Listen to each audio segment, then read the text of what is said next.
Good morning everybody and welcome to our jam service this morning. We are so excited to have you all here. Today we've got an action-packed service full of games and activities and lots of fun and lots of Bible stories. But before we get started and before we listen to what we're going to be doing today, I've got a secret challenge for you. Next week we're going to have a memory verse for our jam service and we're going to give you that secret memory verse all throughout today. In each of the videos that we go through today, in each of the activities and the stories, there's going to be a secret word up on the screen, a little bit like this. And every time you see one of those words, you've got to write it down on a piece of paper. And at the end of the service today, you've got to unjumble all of those words, and it's going to make up our secret memory verse for next week. And when you find out, when you know what it is, you can type it into the comments, and hopefully you'll get the right answer. So now let's have a little look at what we're going to get up to this week. So for today's service and today's activity, you are going to need all of these things to be able to take part. You will need a Bible, some paper, some pens and pencils, some scissors, some old cardboard or some strong card, and some coloured wool. So you can gather those things, or if not, you can just write these down for another time. But get ready for today's fun service.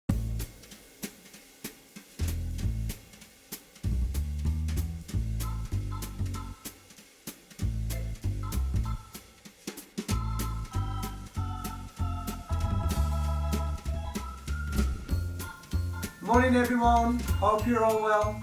I've been challenged today to draw a picture of my face. However, I've got to be blindfolded. Let's see how it goes.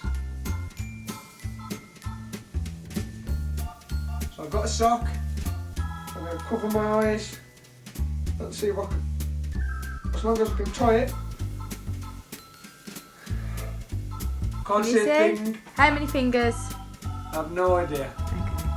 So I'm going to bend down. Here we go. Fine art. So let's have a nice face. And then obviously you've all seen my new curly locks. Hope you like them. There. And then, oh no, I should have worked out where my eyes. I'm going to put my two eyes on. A nice nose. I'm going to put a big smile.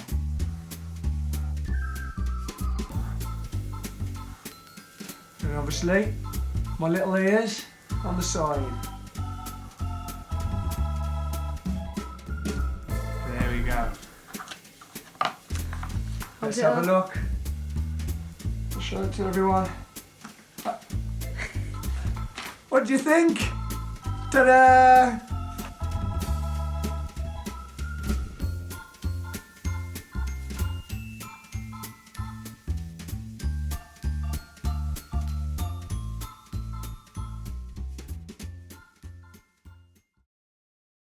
Now it's time to listen to our story for today. So let's make sure we're all sitting really comfortably. Perhaps we can get a blanket and some pillows and get all cosy. And we're going to go over to Helen, who's going to tell us our story for today. Hi guys, we're going to read a little bit of the Bible together. There is a parable told by Jesus to his disciples to help them understand about worrying. If you want to follow at home, you can find it in Luke 12, 16 to 30.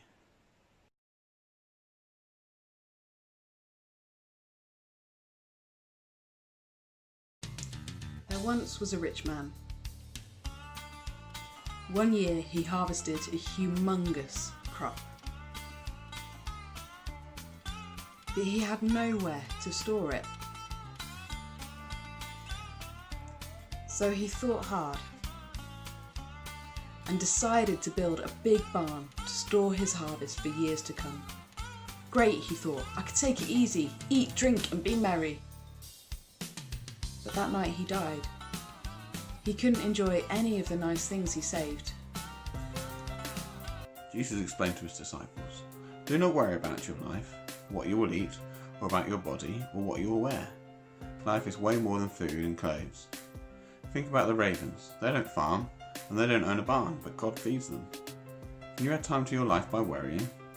No, so why worry about it?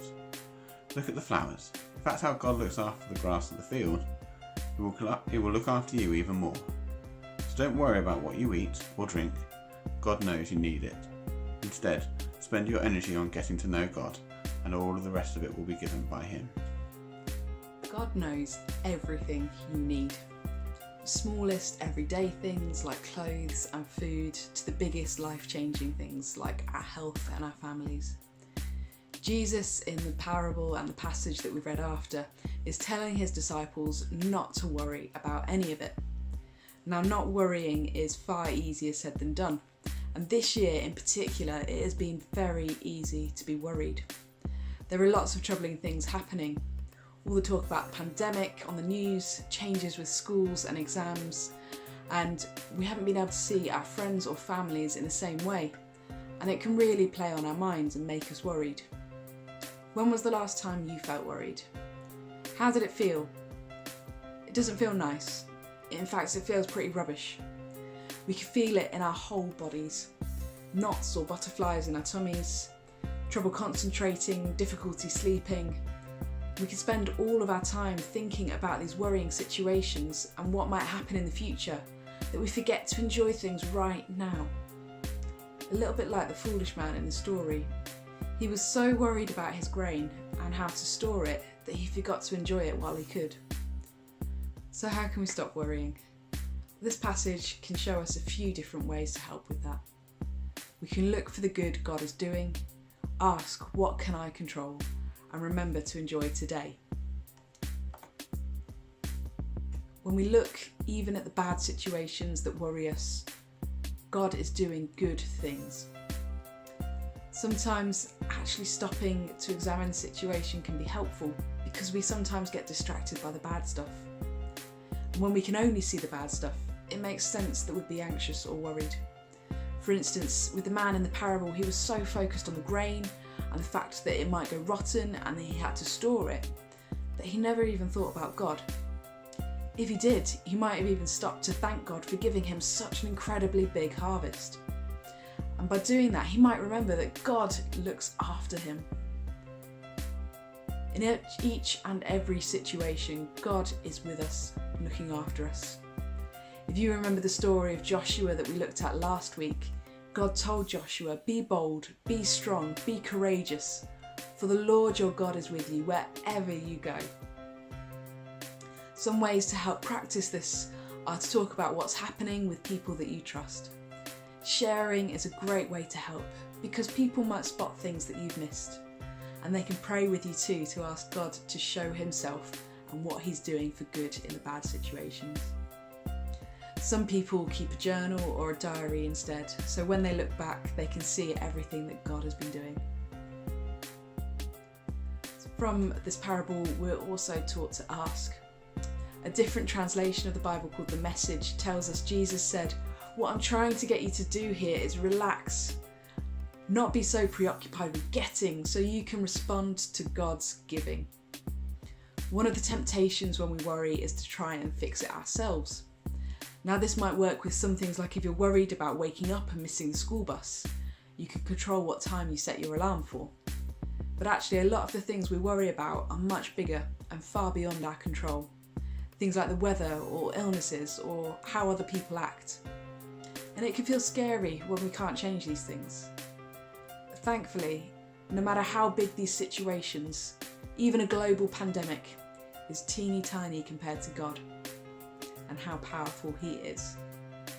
So ask yourself, can I control this? Can I change this? Usually the answer is no, or at least only a little bit. So instead, we can stop trying and stop worrying about changing and ask God to help instead. He's in control. Romans 8:28 tells us that God is always working for our good. In every worrying or scary situation, God wants to make good things come from it. And that takes a load off our shoulders. He's working so we can relax and stop worrying. And finally, this passage reminds us to live. When things are bad, we sometimes spend so long worrying about what's going to happen in the future, what's going to happen the next day, that we forget to enjoy today. Sometimes we think we have to wait for a situation to get better before we get down to doing what we want to do or what God wants us to do. You've probably heard people saying, when things get back to normal, or when we reach the new normal. Again, in the parable, the man thought his life would be a lot better if only he had a bigger barn. He could live and eat and drink and be merry. He spent all his time worrying about this and his food and planning how life would be much better if things were to change, that he forgot to enjoy his grain and his food while he could.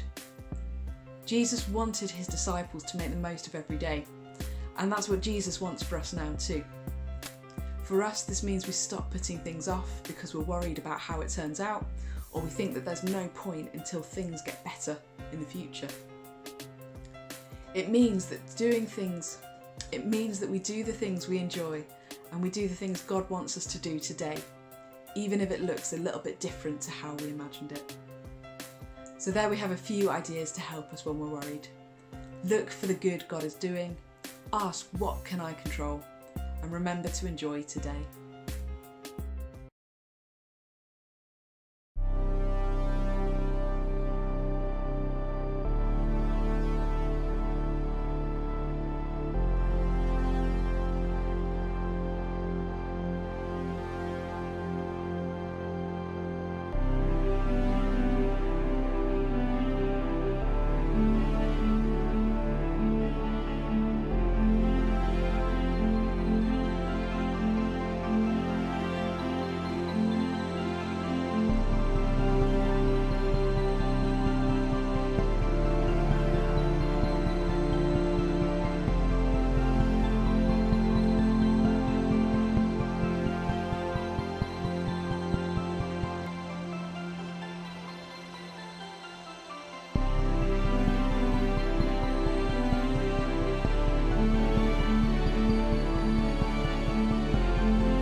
So for today's activity, we're actually going to be making two things, so get ready to take part in that. To start off with, we're going to be making some wall hearts, so you're going to need this for this part. If you haven't got any at the moment, that's absolutely fine. You can just remember this for another time, because there's going to be a second part to this activity which you will be able to take part in this morning.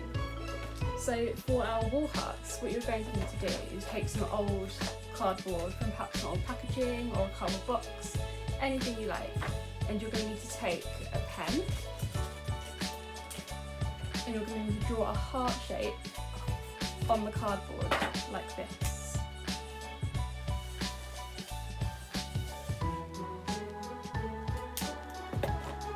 Can you see? And then you're going to cut that out.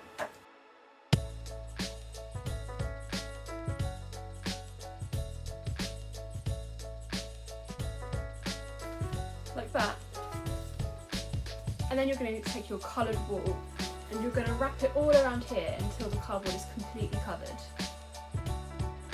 Another thing that you can do while you're doing this is to cut little slits into the edges like this. And this will just help you to be able to wrap the ball all the way around it. So like that. You see we've got some little slits now. And we'll wrap it and we can just slot that into those little bits, and that's just going to help us to cover the whole thing.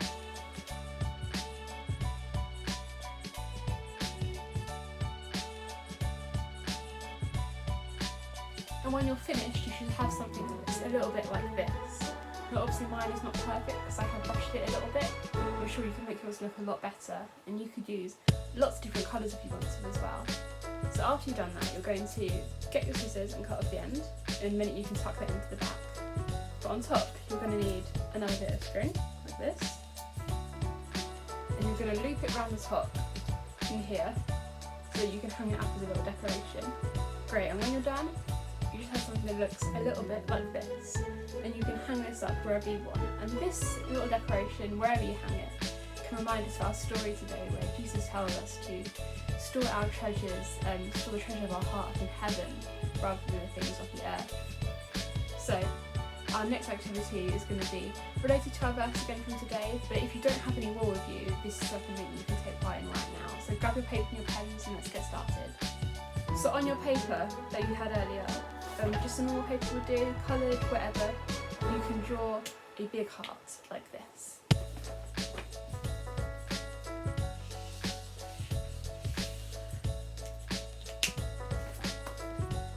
Yeah? Great, and now on this heart, we're going to be writing some things, and we're going to be writing stuff around it as well, so don't cut this out. So in our story we were talking about storing our treasure up in heaven, which is why I made this part. But one of the other special things about this Sunday is that it is harvest. And one of the cool things about harvest is we get the opportunity to say thank you to God for all the great things we have in our lives, and thank you to God for all the things that He's done for us. So we're going to do something like that with this part of our activity. So all around the heart, in these spaces around here, you're going to be thinking of all the things that you want to say thank you to God for. Perhaps that could be your favourite food, or your family, or your friends, or your pets. Anything that you can think of that you want to say thank you to God for, that can go all around this heart here. And then one of the other things we do at Harvest is we think about how we can give to other people. You might have heard from your adults that there is something called the Great Give happening today, which means that we can take food and lots of different things which can help people who have less than we do. So I want you to think now really, really hard about different ways that you could help somebody else. Some way that you could help someone who has less than you, or someone who just needs a little bit of help. So inside of the heart, you are going to write down 3 ways that you can help somebody else, or you can draw them as well. Same with the things around the heart. If you don't want to write them, you can draw pictures. Think of 3 different ways that you could help somebody, and that's going to go inside the heart here. So I have written in my heart a few things. You don't have to do the same as me, you can write whatever you'd like. And perhaps once you've written or drawn on your hearts, you could get your adults to send a picture of these into us. We really, really love seeing what you're up to in the week, and we'd love to be able to share some of those pictures in next week's Jam video. So do send those in because we'd love to see them. So send me photos of those, and you can send in photos of your heart decorations as well, and we'd love to see where you hang those up too. Thanks guys so much for coming to our Jam video today. It has been so much fun. Before we go though, I told you at the start of the video that there was going to be lots of different words popping up throughout that we're going to make up a jumbled up version of our memory verse for next week. So if you've managed to write down all of the words that you've seen pop up, do you know what our memory verse is? Can you have a little guess?